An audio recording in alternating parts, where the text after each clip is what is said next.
Okay. Okay. And Shivani గారు మీ characterisation అంటే మీరు కూడా చాలా డిఫరెంట్‌గా పిక్ చేసుకుంటున్నారు movies. And recent block buster తర్వాత మళ్ళీ 'హే భగవాన్' ప్రాజెక్ట్ సైన్ చేసినప్పుడు ఏంటి మీ కాన్ఫిడెన్స్ ఏంటి? ఎందుకంటే డెఫినెట్‌గా మీ పైన కూడా ఒక రకమైన రెస్పాన్సిబిలిటీ ఉంటుంది కదా! సో నాకు నాకు మేజర్లీ స్టోరీ చాలా నచ్చిందండి.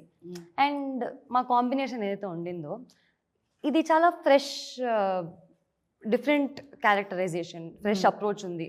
సో మీరు ఇందులో చాలా డిఫరెంట్గా కనిపిస్తాం మేము. అవును.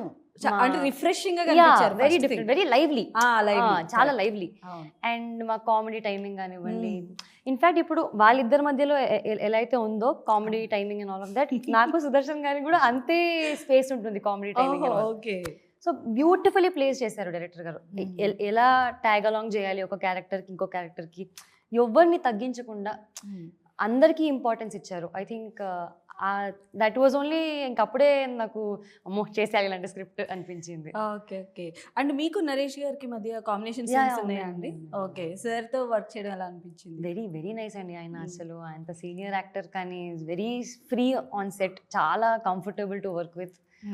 ఆయన కూడా అసలు అంటే ఈ ఫ్రేమ్లో నలుగురు క్యారెక్టర్స్, మా నలుగురికి చాలా ఇంపార్టెన్స్ ఉంటుంది. అండ్ ఐ థింక్ అది బాగా వర్కౌట్ అయింది. ఆ కామెడీ కానివ్వండి, సో ఆ మంచి ఫ్లోలో వెళ్ళిపోతుంది. పాపం అందరిలో సుహాస్ గారు ఒక్కరు బిక్కబొక్కం వేసుకుని కూర్చొని అదే అంటున్నారు కదా ఆయన, ఏమైనా నవ్వుతారు మీరు అక్కడ, వాళ్ళకి ఏమైనా. ఓకే. అయితే ఇంతకీ అంటే ప్రతి ఒక్కళ్ళు అడిగేది ఏంటంటే ఆ బిజినెస్ ఏంటి అనేది. అన్నీ జెమినీ అయిపోయింది, చాట్ జీపీటీ అన్నీ అయిపోయినాయి, కానీ ఎవరు చెప్పలేకపోతున్నారు. ఏంటి అసలు ఆ బిజినెస్ ఏంటి? రాబోయే భవిష్యత్ తరాలకు ఆ బిజినెస్ ఏమైనా ఇన్స్పిరేషన్గా ఉండే అవకాశం ఉంటుంది. అంతేనా? ఓకే. సో సుదర్శన్ గారు మీరే కొంచెం మంచి మనిషిలా కనిపిస్తున్నారు ఈ టీంలో. పెద్ద మనసు చేసుకొని అదేంటో చెప్పండి మాకు.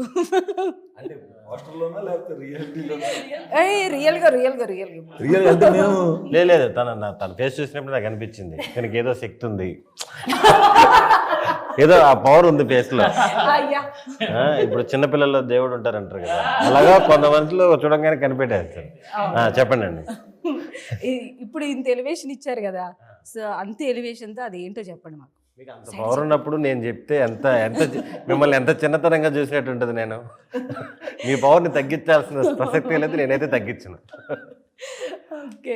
ఎలా ఉంటుంది మీ క్యారెక్టరైజేషన్? అంటే పాపం ఆయన పక్కన ఉండి నలిగిపోయే క్యారెక్టర్ అని అంటున్నారు. నిజంగా నలిగిపోయేదా, నలిపేస్తారా?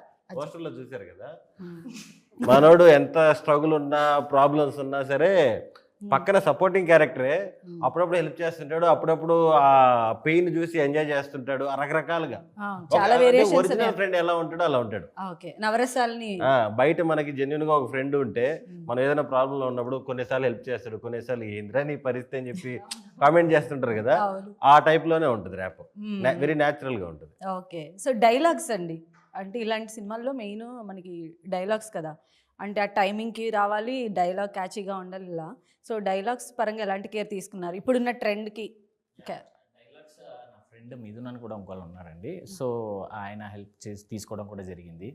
మీకు సినిమా చూసిన తర్వాత తెలుస్తుంది డైలాగ్స్ ఎంత బాగున్నాయి ఏంటి అనేది. చాలా చాలా బాగా వచ్చింది, చాలా హ్యాపీ. అవును.